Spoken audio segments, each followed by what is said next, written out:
History of Joseph Smith, verse 1. Owing to the many reports which have been put in circulation by evil-disposed and designing persons in relation to the rise and progress of the Church of Jesus Christ of Latter-day Saints, all of which have been designed by the authors thereof to militate against its character as a church and its progress in the world, I have been induced to write this history to disabuse the public mind and put all inquiries after truth in possession of the facts as they have transpired in relation both to myself and the church, so far as I have such facts in my possession.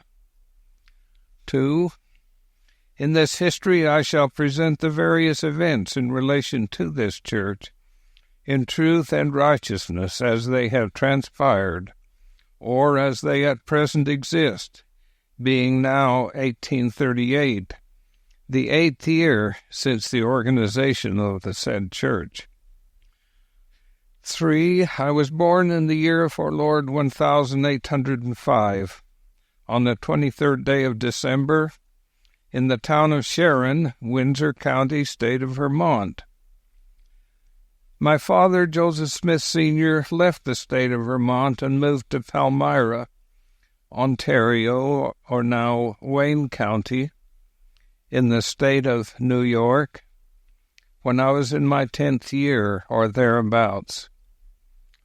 In about 4 years after my father's arrival in Palmyra, he moved with his family into Manchester, in the same county of Ontario.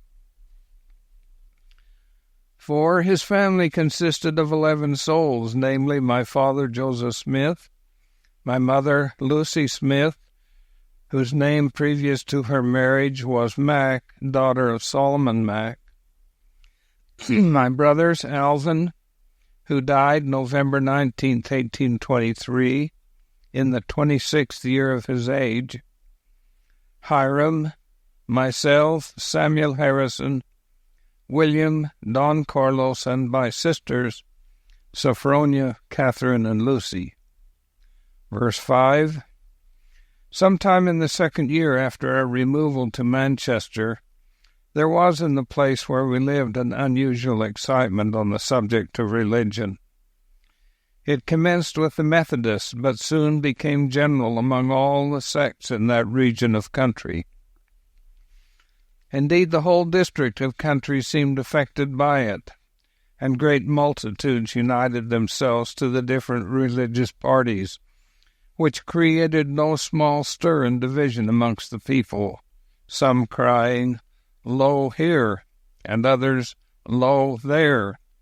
Some were contending for the Methodist faith, some for the Presbyterian, and some for the Baptist.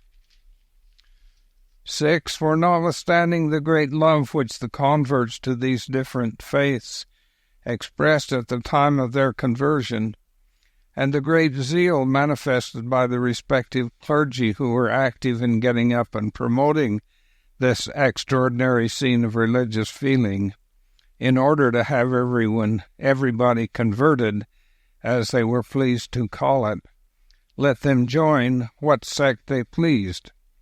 Yet when the converts began to file off, some to one party and some to another, it was seen that the seemingly good feelings of both the priests and the converts were more pretended than real. For a scene of great confusion and bad feeling ensued, priest contending against priest, and convert against convert, so that all their good feelings one for another, if they ever had any, were entirely lost in a strife of words and a contest about opinions. 7. I was at this time in my 15th year.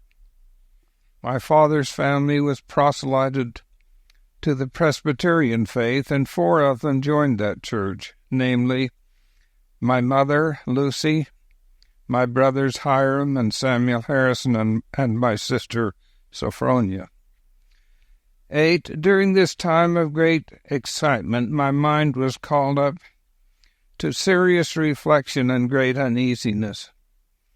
But though my feelings were deep and often poignant, still I kept myself aloof from all these parties, though I attended their several meetings as often as occasion would permit.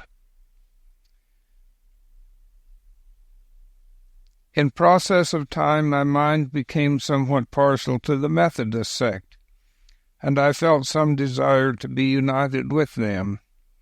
But so great were the confusion and strife among the different denominations that it was impossible for a person young as I was, and so unacquainted with men and things, to come to any certain conclusion who was right and who was wrong. My mind at times was greatly excited. The cry and tumult were so great and incessant. The Presbyterians were most decided against the Baptists and the Methodists, and used all the powers of both reason and sophistry to prove their errors, or at least to make the people think they were in error. On the other hand, the Baptists and Methodists in their turn were equally zealous in endeavoring to establish their own tenets and disprove all others. 10. In the midst of this war of words and tumult of opinions, I often said to myself, what is to be done? Who of all these parties are right, or are they all wrong together? If any of them be right, which is it, and how shall I know it? 11. While I was laboring under the extreme difficulties caused by the contest of these parties of religionists, I was one day reading in the Epistle of James, 1st chapter and 5th verse, which reads, If any of you lack wisdom, let him ask of God, that giveth to all men liberally, and upbraideth not, and it shall be given him. 12. Never did any passage of Scripture come with more power to the heart of man than this did at this time to mine. It seemed to enter with great force into every feeling of my heart. I reflected on it again and again, knowing that if any person needed wisdom from God, I did. For how to act I did not know, and unless I could get more wisdom than I then had, I would never know. For the teachers of religion of the different sects understood the same passages of Scripture so differently as to destroy all confidence in settling the question by an appeal to the Bible. 13. At length I came to the conclusion that I must either remain in darkness and confusion, or else I must do as James directs, that is, ask of God. I at length came to the determination to ask of God, concluding that if he gave wisdom to them that lacked wisdom, and would give liberally and not upbraid, I might venture. 14. So, in accordance with this, my determination to ask of God, I retired to the woods to make the attempt. It was on the morning of a beautiful clear day, early in the spring of 1820. It was the first time in my life that I had made such an attempt, for amidst all my anxieties I had never as yet made the attempt to pray vocally. 15. After I had retired to the place where I had previously designed to go, having looked around me and finding myself alone, I kneeled down and began to offer up the desires of my heart to God. I had scarcely done so when immediately I was seized upon by some power which entirely overcame me, and had such an astonishing influence over me as to bind my tongue so that I could not speak. Thick darkness gathered round me, and it seemed to me for a time as if I were doomed to sudden destruction. But exerting all my powers to call upon God to deliver me out of the power of this enemy which had seized upon me, and at the very moment when I was ready to sink into despair and abandon myself to destruction, not to an imaginary ruin, but to the power of some actual being from the unseen world who had such marvelous power as I had never before felt in any being. Just at this moment of great alarm, I saw a pillar of light exactly over my head, above the brightness of the sun, which descended gradually until it fell upon me. 17 it no sooner appeared than I found myself delivered from the enemy which held me bound. When the light rested upon me, I saw two personages whose brightness and glory defy all description, standing above me in the air.